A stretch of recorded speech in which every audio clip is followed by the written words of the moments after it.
el actual proyecto de reforma tributaria a todas luces es inconstitucional. ¿Por qué?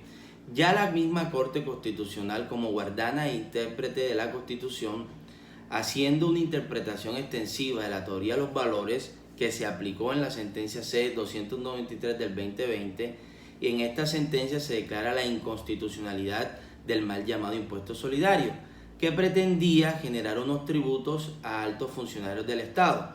¿Qué ocurre? No se encontraron estudios que evidenciaran hacia dónde iban esos dineros o esos rubros económicos a partir de esos tributos.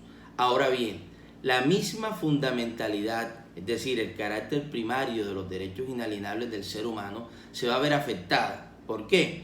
Estaríamos hablando de que se gravarían insumos agrícolas, y Colombia realmente es un país de campesinos, del cultivo de la tierra a pequeña y mediana escala. Son pocos los industriales, a grosso modo, desde el punto de vista macroeconómico, y se afectaría realmente el bolsillo de todos los colombianos. Ojo, también acordémonos que estamos en una pandemia mundial y Colombia realmente iría a contrario sensu de lo que están haciendo la gran mayoría de los países, que es inyectar capital y liquidez de manera directa, ni siquiera con créditos, sino de manera directa a los campesinos, a los comerciantes. Vemos en algunas capitales del país que ya se está usando la bandera roja, no solamente en las casas, en los domicilios, en las residencias de los colombianos, sino los comerciantes se están quebrando.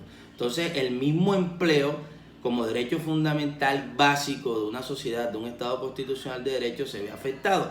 Y el gobierno con esta reforma, si llegara a pasar, contribuiría a un menoscabo directo. Ahora bien, hay algo muy importante, la función del legislador. ¿Por qué? El artículo 150 de la misma Constitución Política de Colombia establece cuáles son las funciones del legislador. Y el legislador actuaría como un garantismo primario, es decir, desarrollar legislativamente la Constitución, los derechos fundamentales, pero también cooperar con los otros órganos del poder, que en este caso sería la rama ejecutiva representada a través del presidente de la República. ¿Qué ocurre?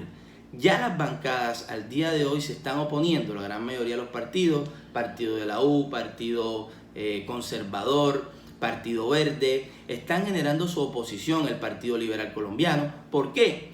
Precisamente al tocar derechos fundamentales como los servicios públicos esenciales, no solamente de los estratos 4, 5, 6, sino que eso se vería directamente proporcional con los estratos primarios, el 1, el 2 y el 3, porque se afectaría eminentemente la balanza de los derechos y la Corte Constitucional podría estudiar eventualmente si llegara a pasar la reforma. Ahora bien, esa misma función del legislador está protegida por la Constitución, pero le impone una responsabilidad. Es decir, habría una especie de juicio de reproche de constitucionalidad, se elevarían esas cargas negativas en la argumentación que haría el legislativo, toda vez que su mandato de representación popular estaría yendo en contravía de lo que representa en sentido estricto ese mandato de representación. Vemos que hay una pandemia global, mundial, que puede ser superada entre 1, 2 o 3 años a nivel global, lo llaman los analistas, pero internamente Colombia, al generar esta reforma, estaría inclusive generando pobreza a la adicional que se tiene con las mismas estadísticas del DANE. En los últimos meses, el mismo Departamento Nacional de Estadística, DANE, ha dicho que los colombianos están dejando de comer 3 veces al día. Es decir, la gran mayoría de las familias colombianas están comiendo o tomando sus alimentos 2 veces al día, lo cual va totalmente a perjudicar no solamente en su salud, sino en su dignidad humana.